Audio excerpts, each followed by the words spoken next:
प्रभु जी। Okay, तो करते हैं शुरू। जय राधा माधव कुंज बिहारी गोपी जन वल्लभ गिरिवरधारी। जय राधा माधव कुंज बिहारी गोपी जन वल्लभ गिरिवरधारी। यशोदानंदन ब्रज जन रंजन यशोदानंदन ब्रज जन रंजन यमुना तीरावनचारी यमुना तीरावनचारी। जय राधा माधव कुंज विहारी गोपी जन वल्लभ गिरिवरधारी। जय राधा माधव कुंज बिहारी गोपी जन वल्लभ गिरिवरधारी। हरे कृष्ण कृष्ण कृष्ण हरे हरे, हरे राम राम राम हरे हरे। हरे कृष्ण कृष्ण कृष्ण हरे हरे, हरे राम राम राम हरे हरे। हरे कृष्ण कृष्ण कृष्ण हरे हरे, हरे राम राम राम हरे हरे। हरे कृष्ण कृष्ण कृष्ण हरे हरे, हरे राम राम राम हरे हरे। हरे कृष्ण कृष्ण कृष्ण हरे हरे, हरे राम राम राम हरे हरे। हरे कृष्ण कृष्ण कृष्ण हरे हरे, हरे राम राम राम हरे हरे। हरे कृष्ण कृष्ण कृष्ण हरे हरे, हरे राम राम राम हरे हरे। हरे कृष्ण कृष्ण कृष्ण हरे हरे, हरे राम राम राम हरे हरे। जय गौरान्विताय गौरान्विताय गौरान्विताय जय गौरान्विताय। प्रभुपाद प्रभुपाद प्रभुपाद प्रभुपाद। जय ओम विष्णुपाद परमहंस परिव्रजकाचार्य अष्टोत्तरशतस्त्री श्रीमती डिवाइन ग्रेस अभय चरणा अरविंद भक्ति वेदांत स्वामी श्रील प्रभुपाद की। ISKCON founder acharya BBD founder acharya saviour of the whole world Srila Prabhupada की। जय ओम विष्णुपाद परमहंस परिव्रजकाचार्य अष्टोत्तरशतस्त्री श्रीमद भक्ति सिद्धांत सरस्वती गोस्वामी ठाकुर श्रील प्रभुपाद की। अनंत कोटि वैष्णव वृंद की नामाचार्य श्रील हरिदास ठाकुर की। प्रेम से कहो श्री कृष्ण चैतन्य प्रभु नित्यानंद श्री अद्वैत गदाधर श्रीवासादि गौर भक्त वृंद की। श्री श्री राधा कृष्ण गोप गोपिका श्याम कुंड राधा कुंड गिरिराज गोवर्धन की। ब्रजभूमि श्री वृंदावन धाम की, मथुरापुरी धाम की, पुरुषोत्तम क्षेत्र श्री जगन्नाथपुरी धाम की, श्री नवद्वीप मायापुर धाम की, गंगा मैया की, यमुना मैया की, भक्ति देवी की, श्रीमती तुलसी महारानी की, समवेत गौर भक्त वृंद की। श्री श्री राधा माधव अष्ट सखी वृंद की। श्री श्री जगन्नाथ बलदेव सुभद्रा मैया की। श्री श्री गौर निताय की। श्री श्री प्रहलाद नरसिंह देव भगवान की। ग्रंथराज श्रीमद् भागवतम की। निताय गौर प्रेमानंदे। All glories to the assembled devotees. All glories to the assembled devotees. All glories to the assembled devotees. All glories, all glories, all glories to Shri Guru and Shri Gauranga. Namo Vishnupadaya Krishna Preshthaya Bhutale Shrimati Bhakti Vedanta Swamin iti namine. Namaste Saraswati Deve Gauravani Pracharine Nirvishesha Shunyavadi Paschatya Deshatarine. ओम नमो भगवते वासुदेवाय। ओम नमो भगवते वासुदेवाय। ओम नमो भगवते वासुदेवाय।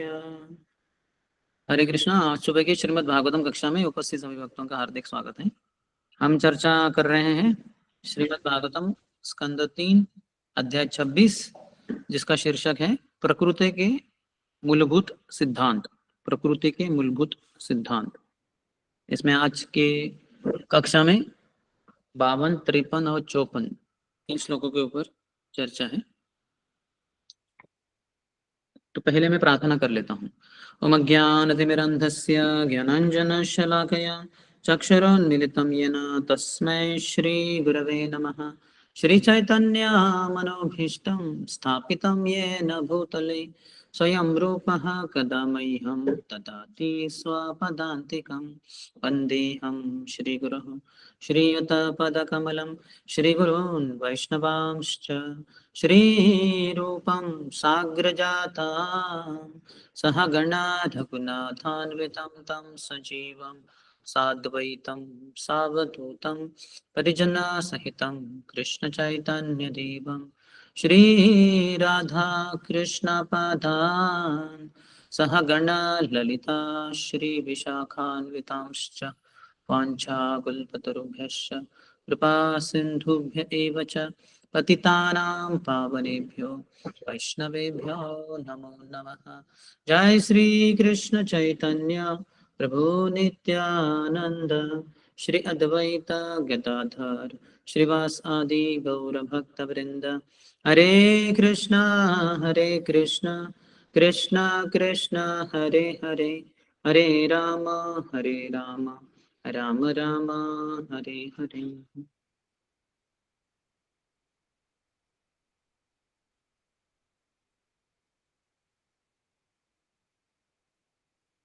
तो पहले 52 श्लोक के ऊपर चर्चा करेंगे हम। इस अध्याय में 26वां अध्याय जिसका शीर्षक प्रकृति के मूलभूत सिद्धांत है, उसमें पहले 2 श्लोकों में चर्चा हुई थी कि सांख्य के बारे में श्रवण करने से क्या लाभ होते हैं। तीसरे से 8वें श्लोकों में चर्चा हुई जीव और प्रकृति और पुरुष इनके आपस में कैसे व्यवहार होते हैं, उनके कौन से गुण धर्म है। फिर 9 से 14 इसमें माता देवहूति ने जो प्रश्न पूछा उसका भगवान कपिल देव उत्तर दे रहे हैं। उन्होंने प्रश्न पूछा था कि प्रकृति और पुरुष के बारे में और अधिक से बताइए।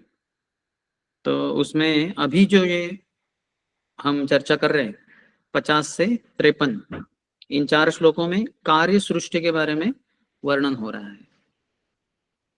तो दूसरे स्कंद में बताया गया था कि कैसे जो अलग अलग लोक हैं एक ब्रह्मांड के अंतर्गत इनकी रचना होती है। तो अभी इसमें और जो 24 घटक है, जो मूलभूत तत्व है, उनकी रचना कैसे होती है उसके बारे में बताया जा रहा है। तो मैं 52वां श्लोक पढ़ता हूँ। एतदंडम विशेषाख्यम क्रमवृद्धैर्दशोत्तरैः तोयादिभिः परिवृतं प्रधानेनावृतैर्बहिः यत्र लोकवितानोऽयं रूपं भगवतो हरिः।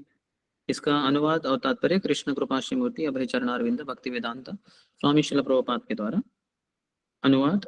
यह अंडाकार ब्रह्मांड भौतिक शक्ति का प्राकट्य कहलाता है। जल, वायु, अग्नि, आकाश, अहंकार तथा महत्त्व की इसकी परतें यानी स्तर क्रमशः मोटी होती जाती है। प्रत्येक परत अपने से पूर्व वाली से 10 गुनी मोटी होती है और अंतिम बाह्य परत प्रधान से घिरी हुई है। इस अंडे के भीतर भगवान हरि का विराट रूप रहता है, जिनके शरीर के अंग 14 लोक है। तात्पर्य। यह ब्रह्मांड या ब्रह्मांडीय आकाश जिसकी कल्पना हम उसके असंख्य लोकों समेत करते हैं, एक अंडे के समान आकार वाला है। तो ये ब्रह्मांड के बारे में चर्चा हो रही है। भगवान की 2 लीलाएं होती है। भगवान कृष्ण की रास लीला है और वो तो उनकी अपने धाम गोलोक वृंदावन में रास लीला चलती है, लेकिन इस संसार में भगवान की सृष्टि लीला चलती है। तो इसके लिए भगवान विस्तारित होते हैं 3 विष्णु के रूप में, जो हमने पहले गर्भोदक्षाय विष्णु और शिरोदक्षाय विष्णु। तो इन 3 विष्णुओं के द्वारा भगवान सृष्टि करते हैं और सृष्टि को चलाते हैं। एकस्तु महतः सृष्टु, जो पहले हैं उनके द्वारा बहुत बड़ी सृष्टि होती है। ब्रह्मांड भगवान के रोमकूप से निकलते हैं। यह निःश्वसित कालमथावलम्ब्य जीवन्ति लोमविलजा जगदण्डनाथः विष्णोर्महान् स इह यस्य कलाविशेषो गोविन्दमादिपुरुषं तमहं भजामि।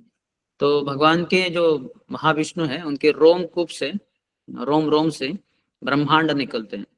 और ये ब्रह्मांड है, हर ब्रह्मांड, इनका आकार अलग अलग है, साइजेस अलग अलग है। और हर ब्रह्मांड आधा भर जाता है पानी से, जिसको गर्भोदक सागर कहते हैं। उसके ऊपर अनंत शेष लेटते हैं और उसके ऊपर भगवान गर्भोदक्षय विष्णु शयन करते हैं। उनकी नाभि से ही कमल निकलता है, यानी कमल की दंडी निकलती है, उसके ऊपर कमल खिलता है। उसके ऊपर ब्रह्मा जी का जन्म होता है। और वो दंडी जो है कमल से लेके भगवान के नाभि तक, उसके अंतर्गत 14 भुवनों की रचना होती है। तो उसके बारे में वर्णन बताया जा रहा है। तो क्योंकि हर ब्रह्मांड है वो अंडे के समान दिखता है, इसलिए उसको ब्रह्मांड कहते हैं।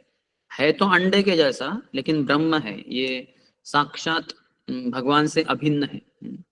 तो इसलिए ब्रह्मांड कहते हैं उसको। जैसे ब्रह्म मुहूर्त हम कहते हैं, ब्रह्मचारी हम कहते हैं, ब्रह्म में चरण करने वाला, हमेशा भगवान में जो मग्न रहता है उसको ब्रह्मचारी कहते हैं। या फिर यहाँ जैसे बताया गया ब्रह्म अंड, ये आध्यात्मिक भी है। जिस तरह अंडा एक कवच से घिरा रहता है, उसी तरह यह ब्रह्मांड भी विविध परतों यानी स्तरों से घिरा है। हम सब अंडे को जानते हैं, तो अंडे के ऊपर एक बड़ा हार्ड शेल, एक आवरण होता है सफेद रंग का। तो ऐसे ही ये ब्रह्मांड भी घिरा हुआ है परतों से। हमारे प्रभुपाद बताते कि कुछ तो 4 बिलियन योजन ये हमारे ब्रह्मांड का डायमीटर है, व्यास है। यहाँ से लेके यहाँ तक जो अंडे के समान है, उसका जो लंबाई है, व्यास यानी डायमीटर, वो कुछ तो 4 बिलियन योजन है। तो अभी उसके 10 गुना अधिक ये पहला उसका आवरण है। ये जो पृथ्वी से बना हुआ ये ब्रह्मांड है, उसके बाहर उससे भी 10, यानी अगर 4 बिलियन है तो वो 40 बिलियन योजन वाला पानी का स्तर है, जो पहला आवरण है उसको। फिर अभी इससे और 10 गुना अधिक 400 बिलियन योजन वाला वो अगला वाला, यानी वो फायर वाला, वो उसको कवरिंग दिया हुआ है। फिर उससे भी अधिक 10 गुना, यानी 4000 बिलियन योजन वाला वो हवा का स्तर उसको आवरण आवरण करता है, आवृत्त करता है। उसके बाहर फिर वो जो है वो इसका आकाश का वो 40,000 बिलियन योजन का होगा। तो इतना जबरदस्त रचना है, उसकी चर्चा हो रही है इधर।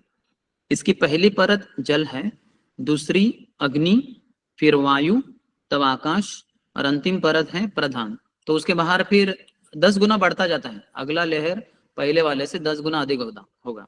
तो इसके बाहर मन का होगा, वो 4 लाख बिलियन योजन वाला आवरण होगा। फिर उसके बाहर बुद्धि का होगा, वो 40 लाख बिलियन वाला वो आवरण होगा। और उसके बाहर फिर अहंकार का होगा, जो कितना होगा अभी 400 लाख बिलियन योजन वाला अहंकार का होगा। और उसके बाहर फिर प्रधान है, जैसे वो अंडे के अंदर जो भी है उसके बाहर वो सफेद रंग का उसका जो हार्ड कवरिंग है, उसी तरह से इसके बाहर अभी प्रधान है। इस अंडाकार ब्रह्मांड के भीतर विराट पुरुष के रूप में भगवान का विराट रूप है। तो जो 14 भुवनों की रचना होती है उसकी तुलना विराट रूप से की है। ये भगवान का भौतिक शरीर कहलाया गया है। जो भगवान का प्रत्यक्ष रूप है गोलोक वृंदावन में, वो तो सब चिन्मय है, वो आध्यात्मिक है, सच्चिदानंद भगवान का रूप है। लेकिन इस ब्रह्मांड में क्योंकि ये अष्ट धातु से बना हुआ है, तो यहाँ भगवान भी एक अपना एक भौतिक शरीर जैसे धारण करते हैं, जिसको विराट रूप कहते हैं। बहुत विराट है ये। अभी हम ये चर्चा ही कर रहे हैं कि कितना ये जो परतें हैं यानी स्तर हैं कितने मोटे मोटे हैं, हम तो योजना भी नहीं कर सकते। आगे कहते हैं सारे लोग उनके शरीर के अंग है। इसकी व्याख्या श्रीमद् भागवत के 2 स्कंद में पहले ही की जा चुकी है। सारे लोग भगवान के इस विराट रूप के विभिन्न अंग माने जाते हैं। जो लोग भगवान के दिव्य रूप की प्रत्यक्ष पूजा में नहीं लग पाते, उन्हें चाहिए कि वे इस विराट रूप का चिंतन करें और पूजा करें। तो ऐसे भी ब्रह्मांड में लोग हैं जो विराट रूप की पूजा करते हैं, यानी इस ब्रह्मांड की ही ये ब्रह्मांड प्रकृति जो है इसकी ही पूजा करते हैं। यहाँ तक कि जो आदिवासी लोग रहते हैं, मागास वर्गीय लोग, एबोरिजिन्स, जो जंगल में वगैरह रहते हैं, वो कभी अनपढ़ रहते हैं और वो कुछ भी खाते हैं एक तरीके से ना, सांपों को वगैरह पकड़ के खाते हैं, मगरमच्छ को खाएंगे वो लोग। तो बहुत ही नीचे स्तर की उनकी चेतना होती है। लेकिन ऐसे लोग भी जब बड़े बड़े पर्वत को देखते हैं तो तुरंत नमस्कार करते हैं। उनको समझ में आता है कि ये कुछ तो यानी भगवान वगैरह उनको समझ में नहीं आएगा, लेकिन उनकी जो एक प्रकार की चेतना है उसके अनुसार कि ये जो है कुछ तो बहुत ही भयानक, यानी बहुत ही बड़ा है ये करके, या फिर बिजली चमकती है आकाश से बरसात के दिनों में, तो वो नमस्कार करते हैं कि ये तो कोई शक्ति है, बहुत ही शक्तिमान कोई तो इसके पीछे है। क्या है कुछ है उनको कुछ भी पता नहीं, लेकिन कुछ तो है। तो इसलिए विराट रूप की आराधना करने वाले लोग हैं। तो भगवान जो साक्षात भगवान कृष्ण है, श्याम सुंदर या यशोदा नंदन, जो द्विभुज नीले रंग के यानी काले घनश्याम वर्ण के, जो पीताम्बर पहनने वाले, मोर मुकुट, बंसी धारण करने वाले, सुंदर बंसी बजाने वाले, गोपियों के स्वामी या ग्वाल बालों के मित्र, या माता यशोदा नंद महाराज के पुत्र, इस रूप में जिनको जानकारी नहीं है भगवान साक्षात पूर्ण पुरुषोत्तम भगवान के रूप में, तो ऐसे लोगों के लिए फिर ये ऐसा विराट रूप है जिसकी वो चिंतन कर सकते हैं, उसका वो पूजा कर सकते हैं। निम्नतम लोक पाताल परमेश्वर का तलवा माना जाता है और पृथ्वी उनका उदर मानी जाती है। तो अभी आप जानते हैं बीच में जो है वो है भूर लोक, उसको पृथ्वी भी कहते हैं वैसे, लेकिन ये पृथ्वी हमारी वाली पृथ्वी नहीं, वो भूर लोक है पूरा। जो हमारे वाली पृथ्वी है वो तो सिर्फ जो हिमालय पर्वत है जो 10,000 योजन ऊंचा है, 10,000 योजन चौड़ा है और 10,000 योजन ये भी है लंबाई, उसकी लेंथ ब्रेथ एंड हाइट जो 10,000 योजन है, वो वाला हिमालय, ये अपना वाला हिमालय नहीं, जो जम्मू कश्मीर के ऊपर वाला, वो तो सिर्फ 8 किलोमीटर ऊंचा है, वो तो बहुत छोटा है। तो उस हिमालय पर्वत के जो बड़ा वाला है उसके इस तरफ 9 खंड है, उसमें से जो सबसे नॉर्थ में है उसको सुदर्शन खंड कहते हैं या फिर उसको भूखंड भी कहते हैं। तो वो जो भूखंड है उसको हम जो है उसको कहते हैं पृथ्वी, हम कहते हैं। लेकिन ये जो है ये तो सिर्फ एक खंड हुआ भूखंड, और ऐसे 9 है, वो हिमालय के इस तरफ है। उसके आगे फिर किम पुरुष वर्ष है, हरिवर्ष है, जो जम्बू द्वीप है उसकी रचना हो रही है, उसके चर्चा हम कर रहे हैं। तो उसमें 9 वर्ष है, उत्तर कुरु वंश है, रम्यक वर्ष है। तो ये तो सिर्फ बीच में जम्बू द्वीप हो गया, जो हम यज्ञ में चर्चा करते हैं कि जम्बू द्वीपे भारत वर्षे भूखंडे या भारत खंडे, फिर हम कहेंगे भारत देशे, फिर उसमें कहेंगे कि पूना शहरे, फिर जो भी उसका एक एरिया है, गोकुल नगर, ऐसा एक उसका स्थान है, तो उसके अंतर्गत ये मंदिर है, श्री श्री राधा वृंदावन चंद्र मंदिर है। तो कहाँ है, जीपीएस में जैसा हमारा लोकेशन होता है तो उसके अनुसार शास्त्रों में ये भी बताया गया है। तो ये जम्बू द्वीप के बाहर फिर खारे पानी का समुद्र है, नमकीन पानी का, तो वो बहुत लंबा है। फिर उसके बाद क्रौंच द्वीप है, लक्षद्वीप है, शालमली द्वीप है। तो ये सब मिला के होते हैं, सब मिला के जो होते हैं उनको पूरा जो है उसको भूर लोक कहते हैं, ये बहुत बड़ा है। तो ये सब दंडी के अंदर है जो ब्रह्मा जी जिसके ऊपर है, और नीचे भगवान गर्भोदक्षाय विष्णु है, तो उसकी चर्चा हो रही है। तो भगवान का ये विराट रूप यानी 14 भुवनों से रचना उनसे तुलना की है। तो बीच वाला जो है भूर लोक वो भगवान के उदर यानी पेट के समान है, और नीचे जो है अतल वितल सुतल तलातल महातल रसातल पाताल। तो अभी ये जो हमारा पेट है, जैसे समझिए पेट से हमारे तलवे तक तो क्या क्या आएगा, हमारे पेट के नीचे फिर हमारे जांग आएंगे, फिर उसके नीचे हमारे घुटने आएंगे, फिर उसके नीचे हमारे क्या कहेंगे उसको शंक्स आएंगे, फिर उसके नीचे हमारे एंकल्स आएंगे, फिर उसके नीचे हमारा फीट आएगा, और सबसे नीचे हमारा तलवा आएगा। तो ये ऐसे है अतल वितल सुतल तलातल महातल रसातल पाताल। तो ये नीचे की तरफ हो गया, पृथ्वी उनका उदर मानी जाती है। उच्चतम लोग जहाँ ब्रह्मा जी रहते हैं ब्रह्मलोक है, जिसे भगवान का मस्तक समझा जाता है। तो अभी ऊपर देखेंगे हमारे पेट के ऊपर क्या क्या रहता है, तो हमारे पेट के ऊपर थोड़ा देखेंगे तो हमारी छाती रहती है, छाती के ऊपर हमारी गर्दन, फिर हमारी ये हनु, हमारे ओठ, फिर नाक, हमारा ये कपाल, फिर हमारा मस्तिष्क।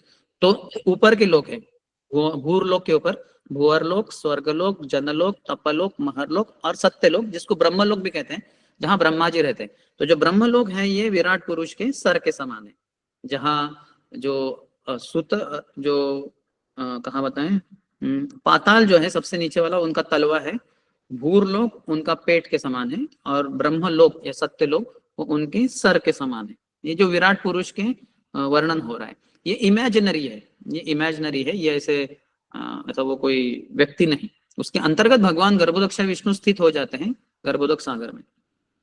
ये विराट पुरुष भगवान का अवतार माना जाता है। भगवान का आदि रूप तो श्री कृष्ण है, जैसा कि ब्रह्म संहिता में आदि पुरुष कहकर पुष्टि की गई है। जैसे भगवान का नाम आदि पुरुष वहां बताए गए, ईश्वर परमः कृष्ण सच्चिदानंद विग्रह अनादिर आदिर गोविंद सर्व कारण कारणम। अनादि, भगवान का कोई शुरुआत नहीं, आदि वही सबके शुरुआत है। और हर श्लोक के अंत में कहते हैं कि गोविंदम आदि पुरुषम तम अहम भजामी।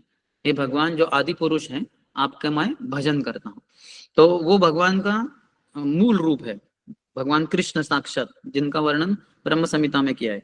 विराट पुरुष भी पुरुष है, किंतु वह आदि पुरुष नहीं है। आदि पुरुष भगवान कृष्ण है।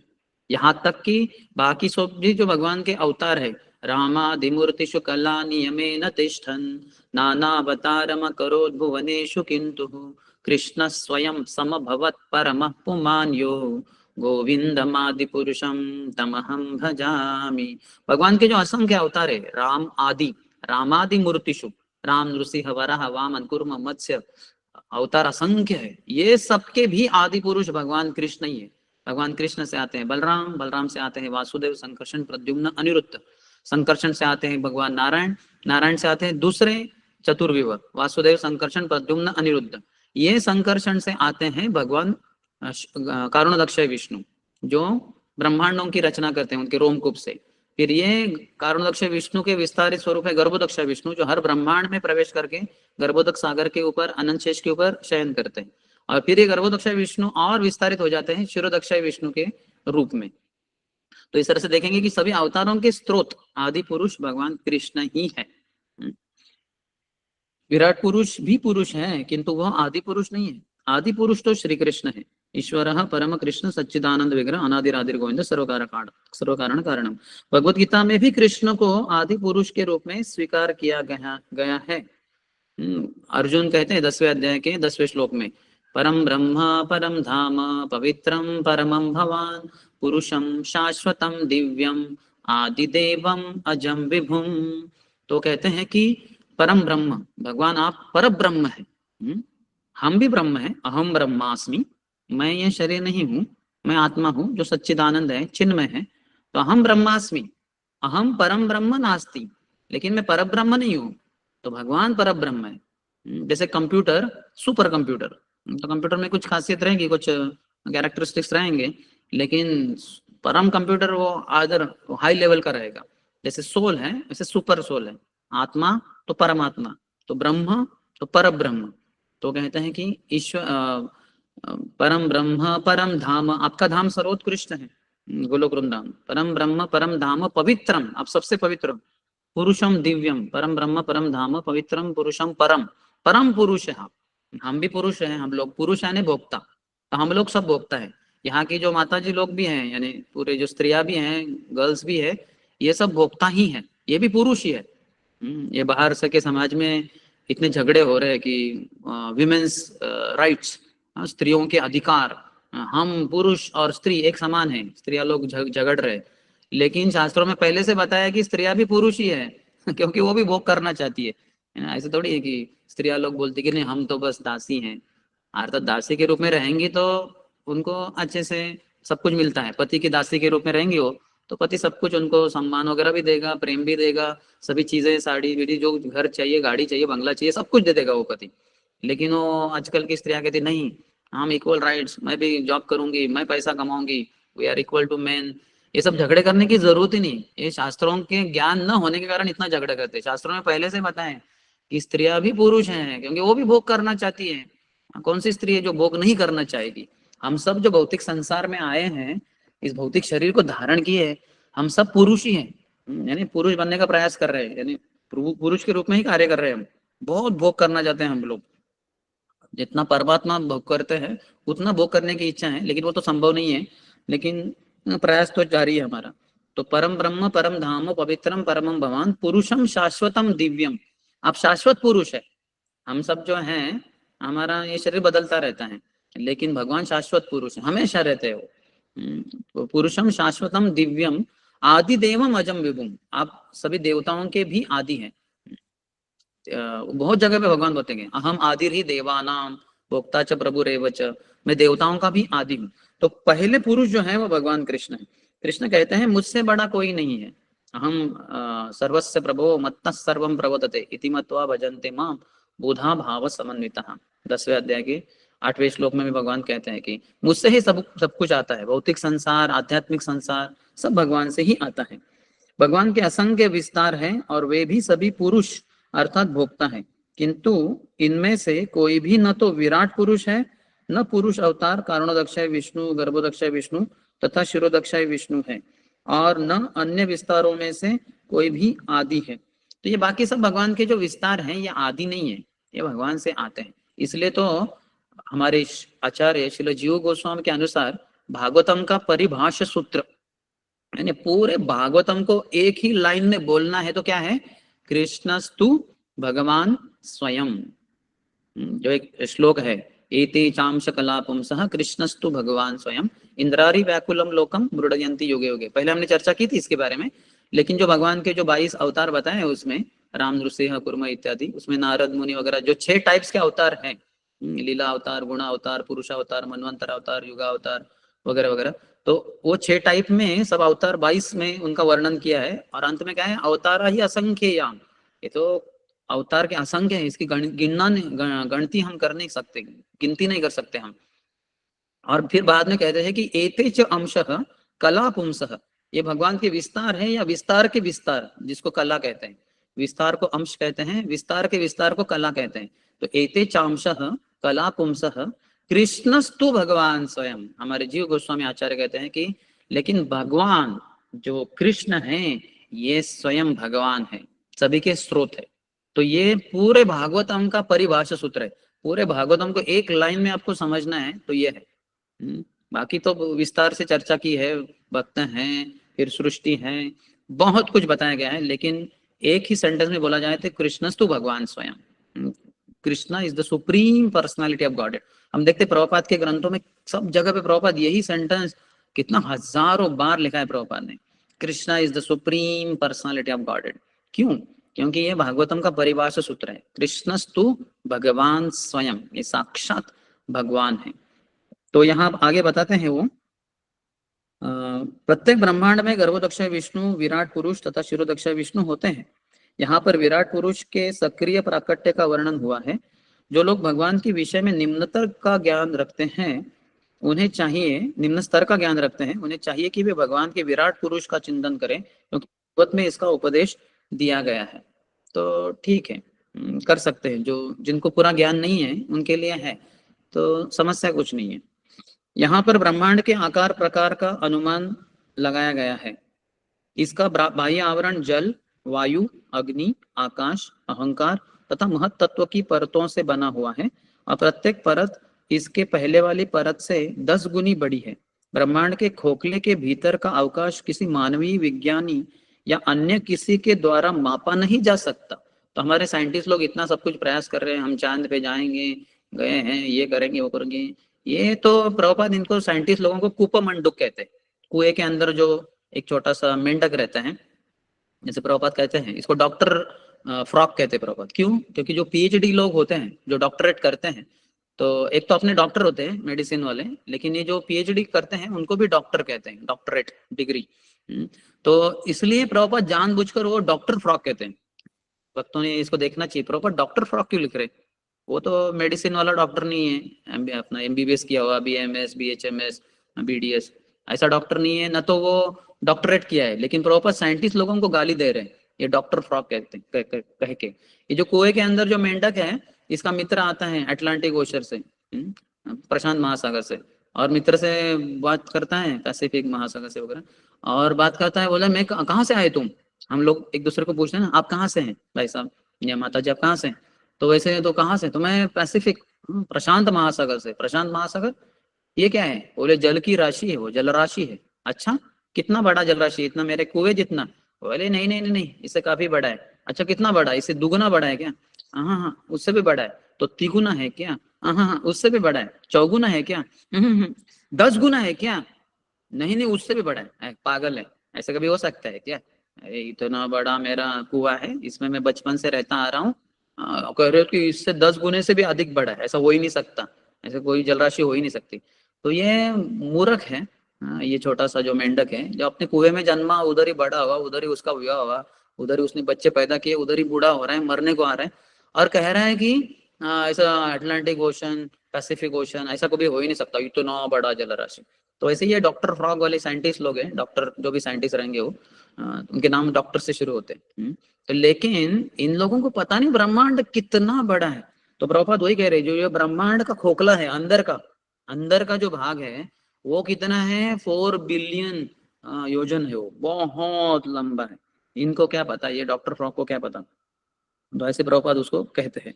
जल की परत ब्रह्मांड के व्यास से यानी डायमीटर से 10 गुनी बड़ी है, और अग्नि की परत जल की परत से 10 गुनी बड़ी है।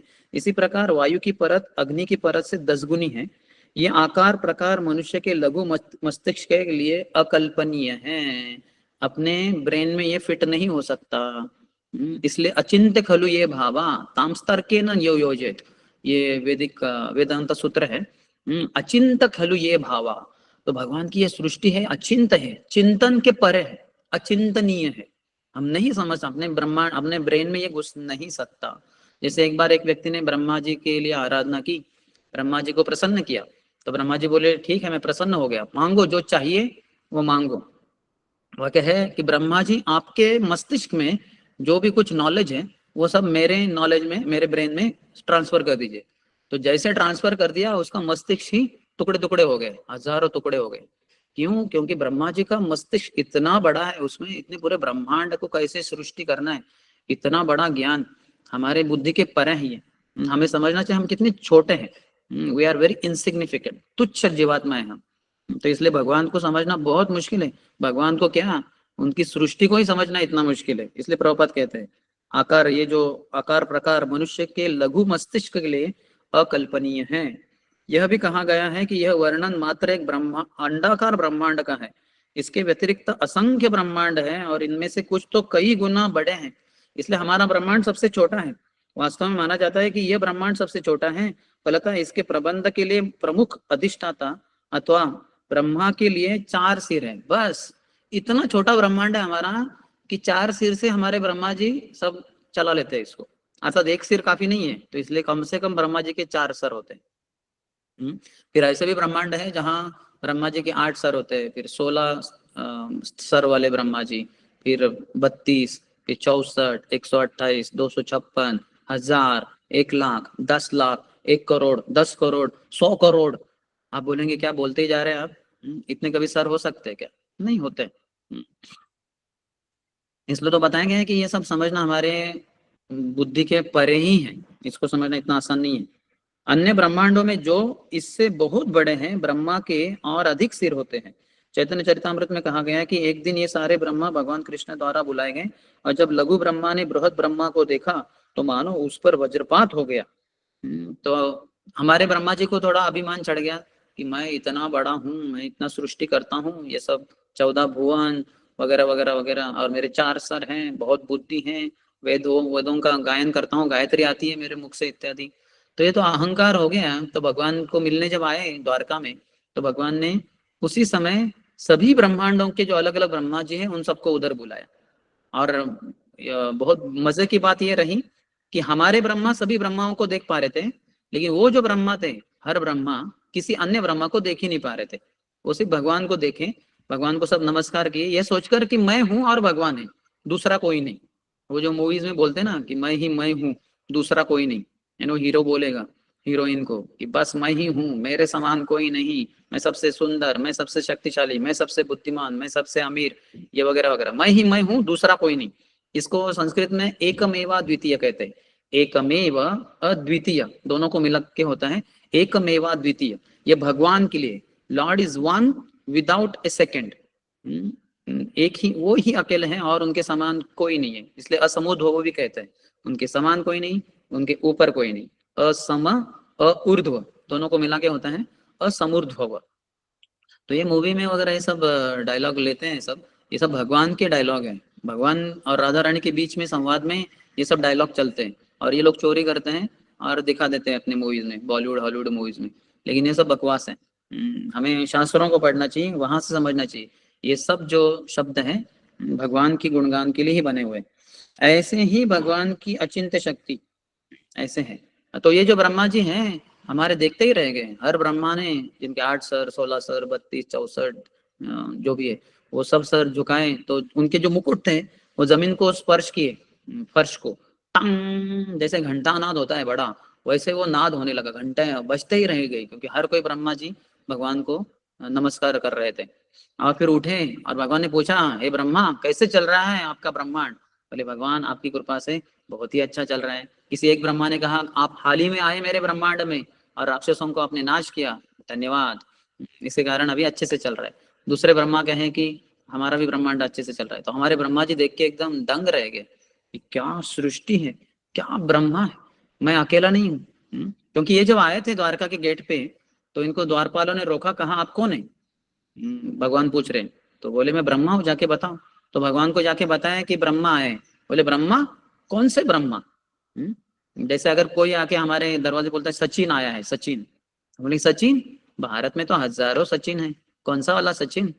फिर वो बताएगा अपना नाम सरनेम भी, सचिन शर्मा समझिए। सचिन शर्मा? अरे मैं तो 4 सचिन शर्मा को जानता हूँ। कौन से वाले सचिन शर्मा? कौन से वाले? उत्तर प्रदेश वाले, मध्य प्रदेश वाले, या फिर उत्तराखंड वाले, या छत्तीसगढ़ वाले? कौन से वाले? तो ये डिटेल्स आपको बताने पड़ेंगे। तो ऐसे हमारे ब्रह्मा को बड़ा आश्चर्य हुआ, क्या बात कर रहे हैं, कौन से ब्रह्मा? मैं अकेला तो ब्रह्मा हूँ। बोले नहीं बहुत हैं। तो बताए, बोले ठीक है वो 4 सर वाले ब्रह्मा जो चतुष कुमार के पिताजी है। तो बोले ठीक है आ जाओ अंदर। तब अंदर जाके उन्होंने करोड़ों करोड़ों ब्रह्माओं को देखा। कोई भी चिंतन द्वारा या ईश्वर के साथ मिथ्या ऐक्य द्वारा ईश्वर की लंबाई चौड़ाई नहीं नाप सकता।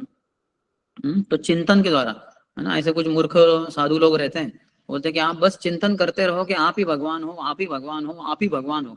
चिंतन करते करते करते करते एक समय आएगा जब आपको ये साक्षात्कार हो जाएगा कि साक्षात आप ही भगवान है।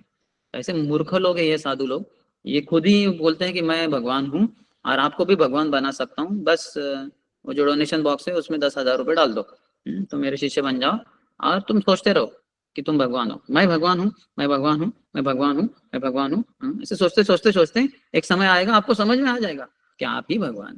तो ऐसे मूर्खता के द्वारा भगवान की लंबाई चौड़ाई नहीं नापी जा सकती, प्रभुपाद कहते हैं। न तो ऐक्य द्वारा, कहते कोई चिंतन द्वारा नहीं, या ईश्वर के साथ मिथ्या ऐक्य के द्वारा भी।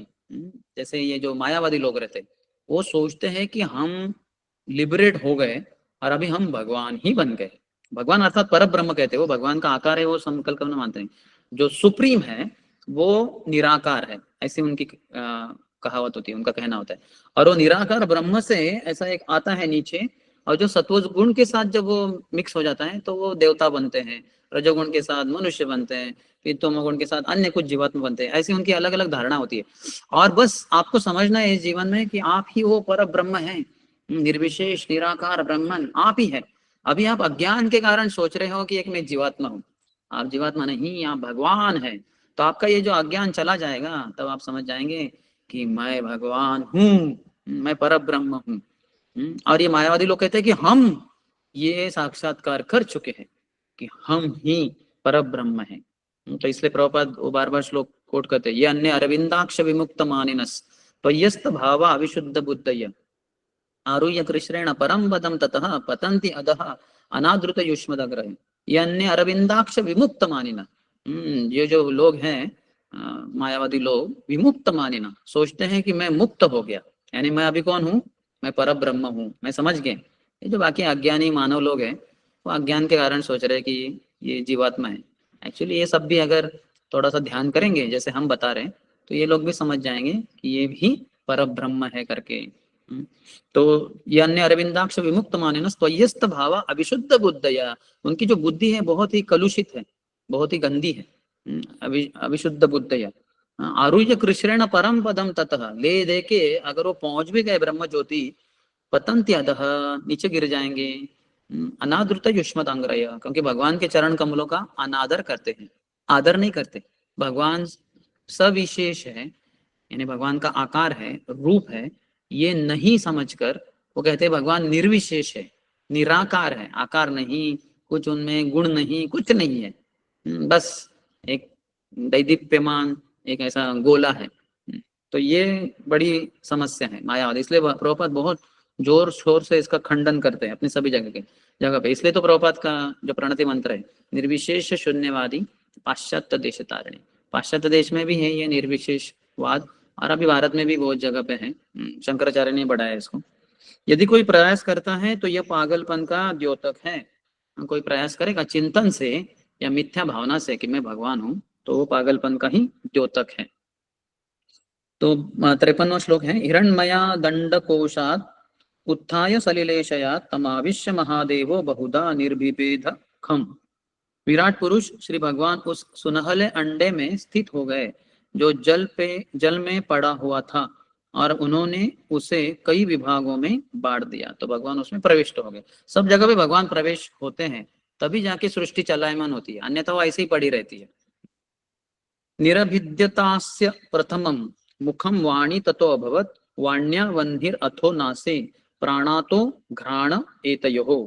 सर्वप्रथम उनके मुख प्रकट हुआ, और फिर वागेंद्रिय यानी वाक की इंद्रिया बोलने की, और इसी के साथ अग्निदेव प्रकट हुए जो इस इंद्रिय के अधिष्ठाता देव है। तब दो नथुने प्रकट हुई, और उनमें घ्राणेन्द्रिय तथा प्राण प्रकट हुए। तात्पर्य, वाणी के प्रकट होते ही अग्नि भी प्रकट हुई, और दोनों नथुनों के प्रकट होते ही प्राणवायु, श्वसन क्रिया तथा घ्राणेन्द्रिय प्रकट हुए। तो एक तो हमारे ये नासिका क्या है, जो हम देख रहे, दो होल्स है हमारे सबके, नाक नासिका है। तो लेकिन घ्राणेन्द्रिय अलग है, वो अंदर सटल है, वो जिसके द्वारा यहाँ से तो हवा जाएगी अंदर, लेकिन अंदर जो घ्राणेन्द्रिय है हमारे, उसके द्वारा वो हमें स्मेल आती है। और ये सब होता है वायु के कारण। तो वायु नहीं है तो हमारा समस्या हो जाएगा। और उसी तरह से आंखें में जो अग्नि है, यानी जो सूर्य है, इसलिए आंखों को शक्ति मिलती है सूर्य से। तो सूर्य नहीं है तो न तो हमारी आंखें देख सकती हैं, और जितना सूर्य प्रकाश को हम लेते हैं आंखों में, उतना हमारी दृष्टि भी स्पष्ट हो जाती है। आपको चश्मा भी नहीं लगेगा, ऐनक नहीं लगेगी, अगर आप सुबह सुबह जो उगता हुआ सूरज है उसको देखो। तो क्योंकि सूरज के द्वारा हमारे आंखों को रोशनी मिलती है, आंखों की दृष्टि स्पष्ट हो जाती है। वैसे शास्त्रों में बहुत गहन विषय बताए गए हैं, लेकिन संक्षिप्त में ये है, क्योंकि ये विराट पुरुष के अवयव है, ये सब तुलना की गई है। विराट पुरुष यानी ऐसा कोई व्यक्ति नहीं, लेकिन वो जो पूरा ब्रह्मांड है, ये सब जो 24 घटक है, एलिमेंट्स है, इसकी ही तुलना की गई है। और इसमें ये सब जो विशेषकर है, वायु है, आकाश है, पृथ्वी है, इसके कारण फिर हम सब देख पाते हैं, चल पाते हैं, कुछ कर पाते हैं, सोच पाते हैं।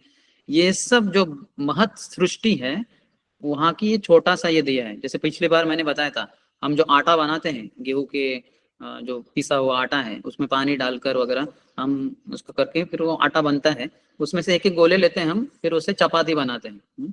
तो एक एक जो गोला है वो हमारे शरीर के समान है, पिंड कहते हैं इसको ना। लेकिन ये आता कहाँ से? ये पूरा प्रकृति से आता है, ये भगवान की सृष्टि है।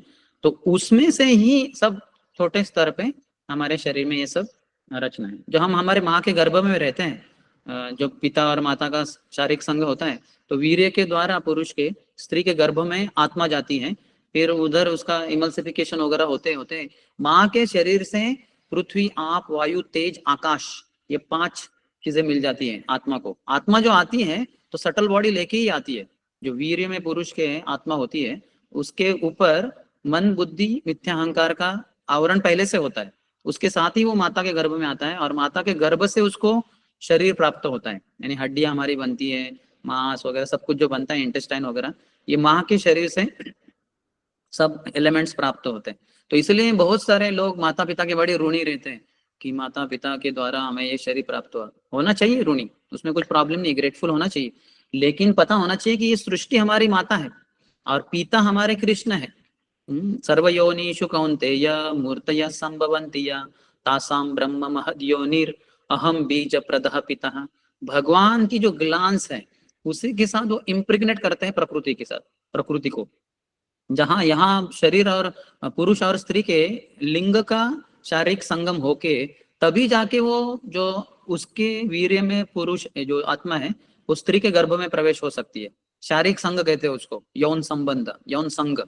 लेकिन भगवान जो सृष्टि करते हैं उसमें ऐसे शारीरिक संग नहीं करते, वो सृष्टि के साथ, प्रकृति के साथ बस ग्लांस डालते हैं। बस उनके ग्लांस से, उसको शंभु कहते हैं, वो जो ग्लांस है, वो जो दृष्टि है उसको शंभु कहते हैं। क्योंकि भगवान साक्षात रूप में, प्रत्यक्ष रूप में प्रकृति के संपर्क में नहीं आएंगे, तो इसलिए शंभु के रूप में आते हैं।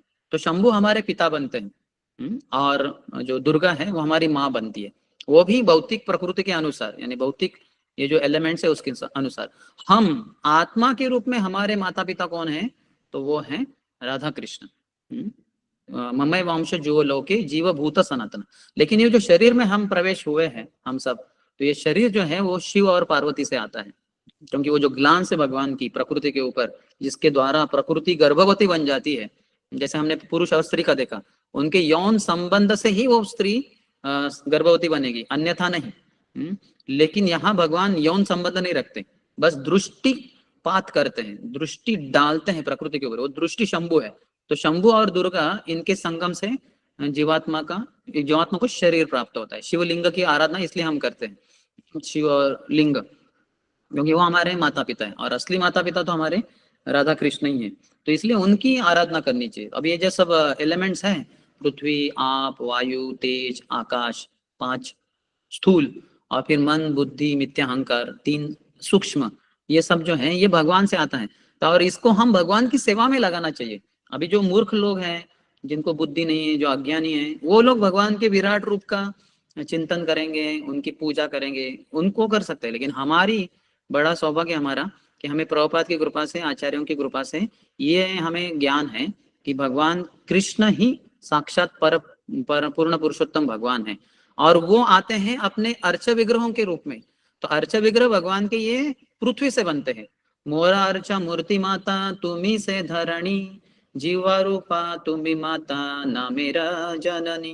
भगवान चैतन्य महाप्रभु संन्यास लेने के पूर्व अपनी माता देवोती, अपनी माता शची, जिनको बड़ा विरह हो रहा है कि अरे पुत्र निमाय, तुम मुझे छोड़ के कैसे जा सकते हो, संन्यास लोगे बेटे, तुम्हारे पिताजी तो कब के चले गए, मैं विधवा बन गई, और तुम्हारा बड़ा भाई विश्वरूप वो भी संन्यास लेके गई तो चला गया, मैं बस तुम्हारे लिए जीती हूँ, तुम अगर चले जाओगे तो मेरा क्या होगा, निमाय मत जाओ, तुम घर पे ही रहो, संन्यास क्यों ले रहे हो। तो ऐसे माता उनको गिड़गिड़ा रही है। तो भगवान उनको समझाते कि माता ऐसा मत समझो कि ऐसे बाह्य किस कारण से हमारा जो संबंध है वो टूट जाएगा, हमारा संबंध शाश्वत है। जब मैं राम के रूप में आया था तब तुम मेरी माता कौशल्या थी, जब मैं कृष्ण के रूप में आया तब तभी तुम मेरी माता देवकी थी, जब मैं कपिल देव के रूप में आया तुम मेरी माता देवोती थी, जब जब वामन देव के रूप में आया तुम मेरी माता अदिति थी, और जब मैं अर्च विग्रहों के रूप में आता हूँ तब तुम मेरी माता पृथ्वी धरणी होती हो। मोरा अर्च मूर्ति माता तुम्ही से धरणी, जीवा रूपा तुम्हें माता ना मेरा जननी। और जब मैं हरिनाम के रूप में आता हूँ, हरे कृष्ण कृष्ण कृष्ण हरे हरे, हरे राम राम राम हरे हरे, जब नाम रूप में प्रकट होता हूँ तब तुम मेरी माता, ये हमारी जो जीवा है, जीवा रूपा तुम्ही माता नामेरा जननी, नाम की माता, हरि नाम की माता हमारी जीवा है, अर्थात ये प्रकृति का बना है। और देखा जाए तो शब्द भी प्रकृति से आते हैं, अर्थात ये दिव्य ध्वनि है, ये इस संसार की प्रकृति नहीं है।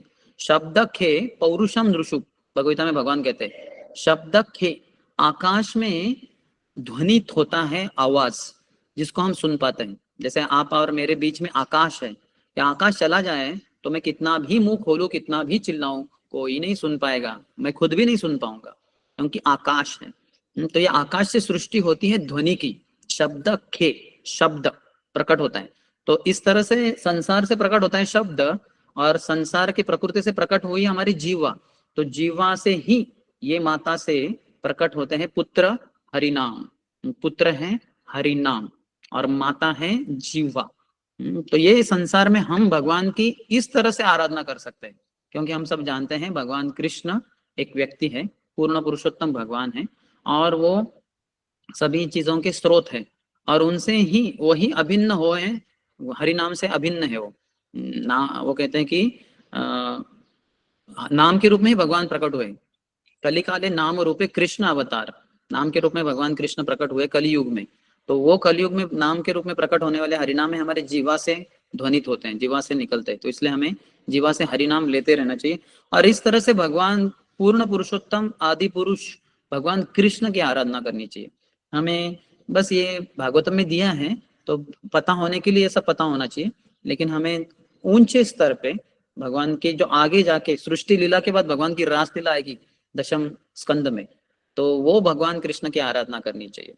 जैसे भगवान श्री चैतन्य महाप्रभु खुद कहे हैं कि आराध्यो भगवान व्रजेश तनयस तद्धाम वृंदावनम रम्या काचित उपासना व्रज वधु वर्गेण या कल्पितः श्रीमद् भागवतम प्रमाणम अमलम प्रेम पुमार्थ महान श्री चैतन्य महाप्रभुर मतमिदम तत्रादराना परः। कि आराध्य भगवान व्रजेश तनयस, व्रज के ईश नंद महाराज उनके तनय पुत्र है ना, वो आराध्य है, सबसे बड़े आराध्य। तो यहाँ जो बुद्धिवान नहीं है, बुद्धिहीन है, उनके लिए विराट पुरुष की उपासना बताई गई है। लेकिन हम सब जो बुद्धि वाले हैं, भगवान ने बुद्धि दी है, विशेषता आचार्यों की कृपा से बहुत पूर्ण बुद्धि प्राप्त हुई है। तो हमें भगवान कृष्ण की आराधना करनी चाहिए, उनके धाम वृंदावन की। तो अभी हम विराट पुरुष यहाँ जो पृथ्वी वगैरह है, इसको हम नहीं झुकते बैठते, लेकिन वृंदावन जाते हैं। व्रज रज जो है, जो एक तरीके से लगती है पृथ्वी है, लेकिन ये चिंतामणि है, ये दिव्य धाम से है। तो उसको हम अपने सर पे लेते हैं। पूरा व्रज रमण रीति में जाते हैं तो उधर लोटपोट हो जाते हैं, पूरा शरीर धूली लेप से पूरा भरा हुआ है, वो बहुत महान है। रम्या काचित उपासना व्रज वधु वर्गेण या कल्पिता। और हम किनके पद चिन्हों पे चलते हैं? व्रज वधु गोपियों के पद चिन्हों पे चलते हैं, उन्होंने जैसे सेवा की। और इसका साक्षात प्रमाण है श्रीमद् भागवतम। श्रीमद् भागवतम प्रमाणम अमलम प्रेम पुमर्थ महान, जो भगवान के कृष्ण प्रेम को जताता है, उसको बताता है कि ये सर्वोत्कृष्ट है। तो हमें हरि नाम का जप करना चाहिए, भक्तों के संग में श्रीमद् भागवतम का अध्ययन करना चाहिए, और भगवान कृष्ण की आराधना करनी चाहिए, भगवान के अर्च विग्रहों की आराधना करनी चाहिए, भगवान की श्रीमद् भागवतम को पढ़कर आराधना करनी चाहिए, और भगवान के हरि नाम को मुख से ध्वनित करके हरे कृष्ण कृष्ण कृष्ण हरे हरे, हरे राम राम राम हरे हरे। बोलो कृष्ण, भजो कृष्ण, करो कृष्ण शिक्षा। तो बोलो कृष्ण, हरि नाम लेना चाहिए। भजो कृष्ण, जो अर्च विग्रह है उनकी आराधना करनी चाहिए। करो कृष्ण शिक्षा, श्रीमद् भागवतम की जो शिक्षा है वो सबको बताओ। तो ये चैतन्य महाप्रभु का उपदेश के अनुसार हमें सर्वोत्कृष्ट आराधना करनी चाहिए। और ये जो है यहाँ जो बताए गए हैं, वो जो मूर्ख लोग हैं उनके लिए विराट पुरुष की आराधना, उनका चिंतन, वो ठीक है। तो ठीक है, किसी का कोई प्रश्न है?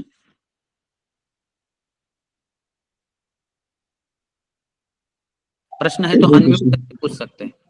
আরাধন প্রভু, হরে কৃষ্ণ, আপনি প্রশ্ন করুন। আরাধন প্রভু। হরে কৃষ্ণ প্রভু, ধন্যবাদ, প্রণাম। हाँ। বলছি এই যে ব্রহ্মাণ্ডকে যে আবরণ, ফার্স্ট आवरण হচ্ছে पानी का, तो इसका आयतन कितना होता है?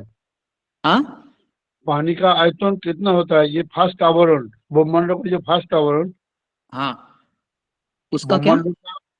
ब्रह्मांड का फर्स्ट आवरण जो पानी होता है, हाँ, उसका आयतन कितना होता है? उसका आकार, आयतन आयतन कितना होता है? आयतन क्या होता है? ये बांग्ला हाँ, शब्द। परिमाण, या आप जो कह रहे थे ना, जो 4 lakhs, वो। हाँ हाँ, वो तो वो प्रभुपाद ने जो सब बताए 4 बिलियन योजन बताए हैं। ये हमारा जो ब्रह्मांड है, यानी ब्रह्मांड जो शुरू होता है यहाँ से लेके यहाँ तक, वो 4 बिलियन यानी 4 के ऊपर 9 शून्य प्रभुपाद बताते हैं, उतना लंबा है। फिर उससे 10 गुना अधिक यानी 40 बिलियन, 40 बिलियन यानी 4 के ऊपर 10 शून्य, उतना लंबा योजन का वो पानी का आवरण है। फिर उससे आगे फायर जो है वो 10 गुना और अधिक यानी 400 बिलियन। फिर उसके आगे हवा, वो और 4000 बिलियन, ऐसे वो बढ़ता जाता है। ठीक है, और प्रश्न? हरे कृष्ण प्रभु। हरे कृष्ण। स्नेहा जी माता। यस माता जी। Hare Krishna Prabhu ji, please accept my humble obeisance. हाँ, वॉल्यूम माता जी बढ़ाइए। All glories Praise to Srila Prabhupada. Volume बढ़ाइए माता जी, Now is it आवाज okay? नहीं आ रही। Audible? हाँ यस, हाँ yes, Prabhuji, now audible. you said that the Bhokta is the Purush, right? So Krishna is a Param Bhokta. But I also heard some lectures that soul has a feminine existence, even though it's in the male body. So I'm little bit confused with this philosophy. So can you enlighten the what is the real? हाँ ठीक है, मैं समझ गया। Originally हम प्रकृति है, हम पुरुष नहीं है, लेकिन इस संसार में जब हम सब आए हैं तो पुरुष बनकर ही आए हैं, नहीं तो फिर आने का मतलब ही क्या हुआ। वहां प्रकृति के रूप में भगवान की सेवा कर रहे थे हम सब, जैसे बाकी गोपियां सेवा कर रही है, ग्वाल बाल सेवा कर रहे हैं, तो उस प्रकृति के रूप में हम वहां सेवा कर रहे थे गोलोक वृंदावन में। तो जब पुरुष का भाव आता है तब उसको इधर आना पड़ता है, और इधर हम सब पुरुष लोग हैं। ऊपर से स्त्री के शरीर में हो, पुरुष के शरीर, कुछ भी शरीर हो, हम सब पुरुष ही है, यानी भोग करने के लिए यहाँ है। तो जब ये समझ जाते हैं कि ये भोग करते करते मैं भोग नहीं कर सकता, यहाँ बहुत माया दंडे पीट रही है, तो हमारी अकल ठिकाने पे आती है, तब हम भगवान को शरणागत आते हैं, और भगवान आप ही सर्वोत्कृष्ट हैं, आप ही भोगता है, भोक्तारम यज्ञ तपसाम सर्व, ये सब मान जाते हैं, तो जीवन में शांति आती है। फिर भगवान को भोग चढ़ाते हैं, हाँ, फिर उसके बाद भगवान की कृपा के रूप में प्रसाद ग्रहण करते हैं, या अपने भोक्तापन को हम छोड़ देते हैं और शुद्ध हो जाता है हृदय पूरे तरह से, तो अब हम जाके गोलोक वृंदावन में जाते हैं, और वहां हमारा प्रकृति का जो मूल रूप है, मूल स्वरूप, उसको हम प्राप्त कर लेते हैं। यहाँ जब तक है आए हैं इसी भावना से, पुरुष की भावना से, इसलिए तो हमें इधर जेल में डाला गया है। जो जो सब क्रिमिनल्स रहते हैं, गुनेगार, वो क्या करते हैं, वो मैं ही एंजॉयर हूँ, फिर वो चोरी करेंगे, डकैती डालेंगे, या फिर खून खराबे करेंगे, तो ऐसे लोगों को हथकड़ियों से बांध देते हैं और जेल में डाल देते हैं कि यहाँ रहो अंदर। फिर वहाँ वो पत्थर फोड़ फोड़ के वगैरह उसका दिमाग ठिकाने पे आता है, तब जाके उसको छोड़ देते हैं बाहर। तो उसी तरह से हम सब यहाँ जो है संसार में सभी हम पुरुष की भावना से ही यहाँ आए हैं, और पुरुष की भावना में चलते हैं। जब भक्त बनते हैं तो धीरे धीरे अपने ये पुरुष भोक्ता का जो भाव है, इसको धीरे धीरे हम छोड़ देते हैं, और जब पूरी तरह से छोड़ देते हैं तब हम शुद्ध भक्त बनते हैं। फिर भगवान हमें गोलोक वृंदावन ले लेते हैं, क्योंकि हम प्रकृति के भाव को, जो हमारा मूल स्वरूप है, उसको प्राप्त हो गए। ठीक है, यस। हरे और कोई? कृष्ण। क्षमा माता जी, हरे बोलो। कृष्ण प्रभु, प्रणाम प्रभु। भागवतम हाँ, में 4 दोषों की वर्णना किए जाते हैं, वो 4 दोष के बारे में थोड़ा कुछ बताइए। जैसे कि भ्रम, कौन से दोष माता जी? विप्रोलिप्सा। हाँ हाँ, अच्छा। कर्णा पाठव यानी इम्परफेक्ट सेंसेस, कर्ण यानी सेंसेस, इंद्रिया। अपाठव, पटु होता है ना शब्द, एक्सपर्ट, तो उसके विरुद्ध में है अपाठव। तो हमारी सेंसेस इम्परफेक्ट है। इम्परफेक्ट यानी क्या, जब भी हमारे इंद्रिया भगवान की सेवा में नहीं लगती, वो अपूर्ण होती है। पूर्ण कैसे बनती है इंद्रिया? अभी आजकल बाहर के इसमें आप देखेंगे, मिलिट्री में नहीं, एयरफोर्स में वगैरह, वो कहते हैं विजन 2020, हमारे आंखों का जो सर्वोत्कृष्ट है बिना ऐनक के, उसको शायद 20 विजन कहते हैं, 2020।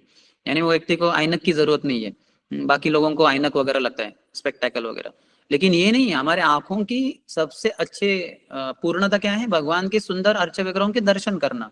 कानों की पूर्णता ये है, ये नहीं कि हम बहरे हैं, हियरिंग एड लगा रहे तो अपूर्ण है, और जिनकी हियरिंग एड नहीं लगी हुई है तो वो लोगों के कान अच्छे हैं, वो नहीं। जब कान से हम भगवान की कथा कीर्तन सुनते हैं तो कान पूर्ण हो जाते हैं। नाक से पूरा स्मेल आता है, वो नहीं। नाक से हम भगवान को अर्पण की हुई तुलसी दल या पुष्प वगैरह सूंघते हैं, तो वो, तो ऐसे करण अपाटव जो है, अपूर्ण इंद्रियां तब तक रहती हैं जब तक हम अज्ञान में होते हैं और भक्ति नहीं करते। भक्ति शुरू करते हैं तो इंद्रियों की पूर्णता की तरफ इंद्रिया बढ़ते रहते हैं हमारे सभी। हाथों से मंदिर का मार्जन करना, पाँव से भगवान के मंदिर जाना, या नृत्य में भाग लेना, पाँव से नाचना वगैरह, तो करना पाठव यानी इम्परफेक्ट सेंसेस। उसके कारण क्या होता है?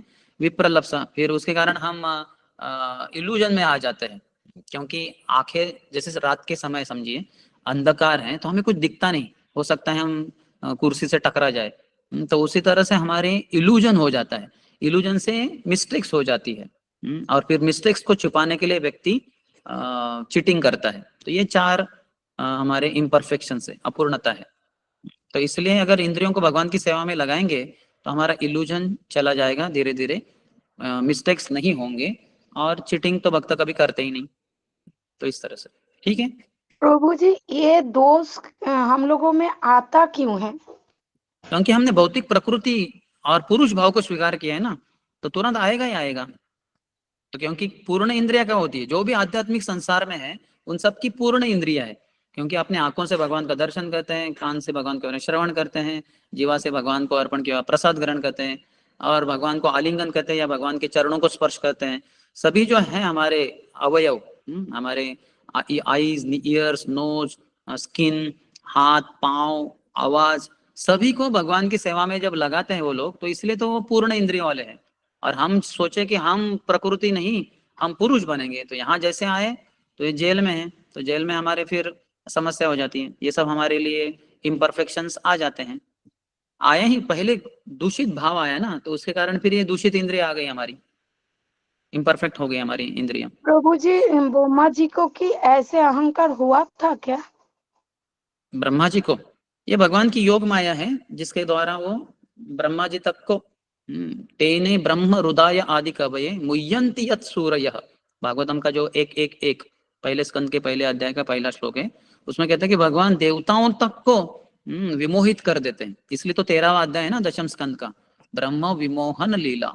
ब्रह्मा जी पूरे चकरा गए कि ये कैसे छोटे बालक हो सकता है कान्हा, जो 5 साल का ही है, इसने कैसे भला इतने बड़े राक्षस अगासुर जो देवताओं को तक भयभीत कर देता था, परास्त कर दिया था, इसको कैसे मार डाला, ये संभव ही नहीं। तो वो विमोहित हो गए। तो भगवान की इतनी जबरदस्त शक्ति है कि बलराम जी वो योग माया के अंतर्गत वो भ्रमित हो गए।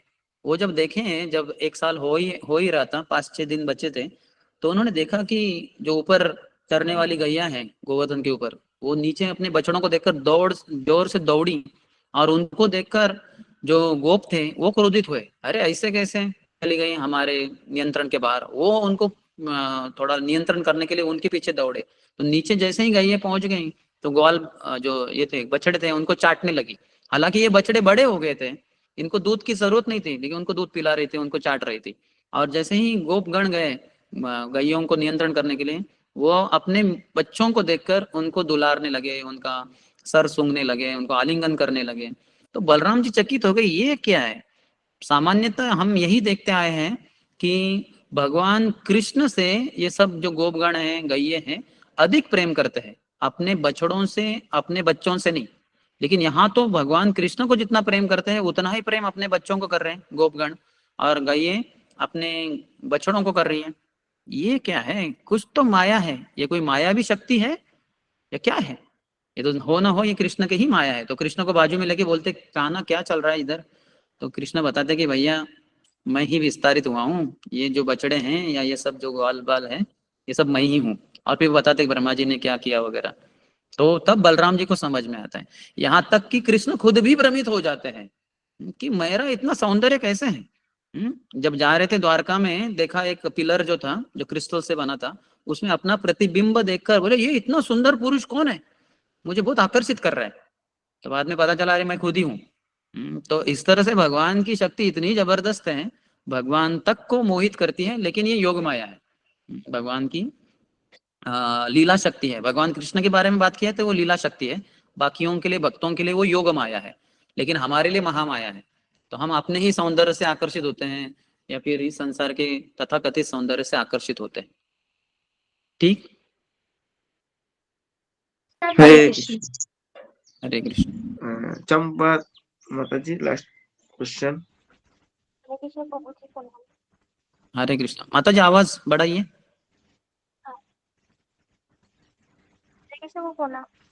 हाँ हरे कृष्ण। বলছি যে हम सुनिए যে अलग अलग ब्रह्मांड है, अलग अलग ब्रह्मा जी है, तो अलग अलग ब्रह्मांड की सूर्य जी के हैं, सूर्य के हैं। हरे कृष्ण। हाँ, हर ब्रह्मांड की अपनी प्रकृति है। सूर्य होते हैं, चंद्र होते हैं, देवता होते हैं। हमारे ब्रह्मांड सबसे छोटा होने के कारण 33 करोड़ ही देवता है, देवी देवता। तो सूर्य देवता है, वो स्वास्थ्य देवता है, चंद्र है, गणेश है। तो ऐसे हर रहेंगे जो देवतागण है। जहाँ सबसे छोटा ब्रह्मांड है, इसलिए यूनिवर्सल एडमिनिस्ट्रेटर्स के रूप में सिर्फ 33 करोड़ ही देव देवता है, बाकी तो ब्रह्मांड इससे भी बहुत बड़ा है। वैसे भागवतम भी हमारा सिर्फ 12 स्कंदों का इधर यहीं पे इसी ब्रह्मांड में देवताओं का जो भागवतम है उसमें 100 खंड है, 100 कैंटोज है उसमें, वो बहुत बड़ा है। तो सृष्टि वैसे ही रहती है, छोटी रहती बड़ी रहती, लेकिन ऐसे ही रहता है स्ट्रक्चर। हर ब्रह्मांड में गर्भोदक्ष विष्णु रहते हैं अनंत शेष के ऊपर, गर्भोदक्ष सागर के ऊपर, उनके नाभि से निकलती है दंडी, और ब्रह्मा जी का ऊपर उत्पत्ति होता है। ये सब सेम रहता है, लेकिन आकार बड़े रहते हैं, उसके अनुसार फिर बड़े बड़े ये रहेंगे। और कोई प्रश्न? हरे कृष्ण प्रभु, प्रणाम हुई। हाँ हरे कृष्ण, प्रणाम।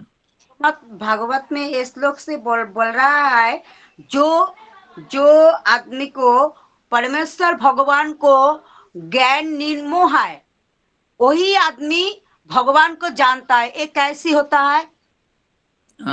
जो आदमी भगवान क्या भगवान को चिंता निर्मोह है, निर्मोह नीचा है, वही भगवान को जानता है।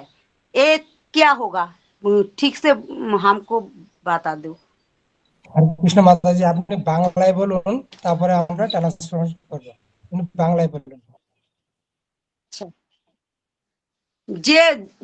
যে ভক্ত ভগবানের এই পরমেশ্বর ভগবানের চিন্তা ভাবনা নিচু ভাবে করে, সেই ভগবানের চিন্তা করতে পারে এবং ভগবানের नहीं। मैं आपका प्रश्न हरे कृष्ण, এটা কি এখানে লেখা আছে ভাগবতে? লেখা ছিল এই আজকে? যে হরে কৃষ্ণ। পরমেশ্বর ভগবান, এই যে পরমেশ্বর ভগবান সম্বন্ধে যাদের জ্ঞান নিম্ন স্তরের, তারা ভগবানের বিশ্বরূপ চিন্তা করতে পারে। এটা আমি जानते चाচ্ছি। ओके माता जी, यहाँ बताया गया है कि जो भगवान के बारे में नहीं जानते, ईश्वर परम कृष्ण, परम ईश्वर कृष्ण हैं, जिनके दो द्विभुज हैं, आंखें हैं, कान हैं, नाक है, व्यक्ति है वो, अर्थात पूर्ण पुरुषोत्तम भगवान, ये जो नहीं जानते हैं उनके लिए तो ये पूरा विराट रूप बताया गया है। फिर करते रहो पूजा विराट रूप की, पृथ्वी आप वायु तेज आकाश सबकी पूजा करते रहते हैं वो लोग, उनको ज्ञान नहीं है, अज्ञानी है वो लोग।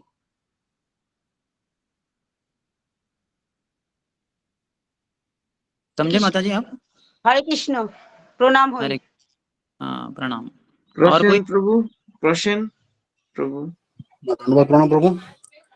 हरे मेरा एक दूसरा क्वेश्चन है, जैसे कि हम सुनते हैं मुक्ति का बहुत रास्ता है, लेकिन पुरुषचरण जो सिस्टम है वो कैसा है, उसका बारे में जाकर आप बताएं। पुरुषचरण पद्धति क्या है? वो पुरुषचरण हमारे लिए वो तो दीक्षा के द्वारा सब कुछ हो जाता है। ये तिलक धारण करना, कंठीमाला पहनना, यही हमारे लिए है। बाकी कुछ चिंता करने की जरूरत नहीं। हरि नाम लेना गुरु के आदेश के अनुसार, बाकी कुछ करने की जरूरत नहीं है। अर्थात हरि नाम के द्वारा सब कुछ हो जाता है एक तरीके से, लेकिन फिर भी एक प्रामाणिक गुरु की आश्रय ग्रहण कर लेने चाहिए, और उन्होंने ये सब बताया है, इसलिए हम सब करते हैं।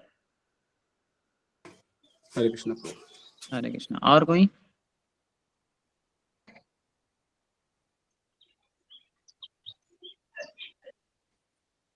और किसी को क्वेश्चन है? नहीं है नहीं है, फिर यहीं पे विराम देते हैं। ठीक है तपन नित्यम प्रभु। यस प्रभु जी।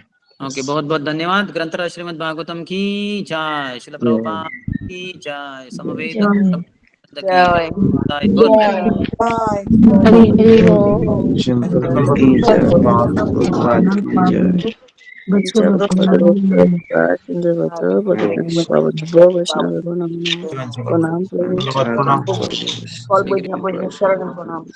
प्रणाम।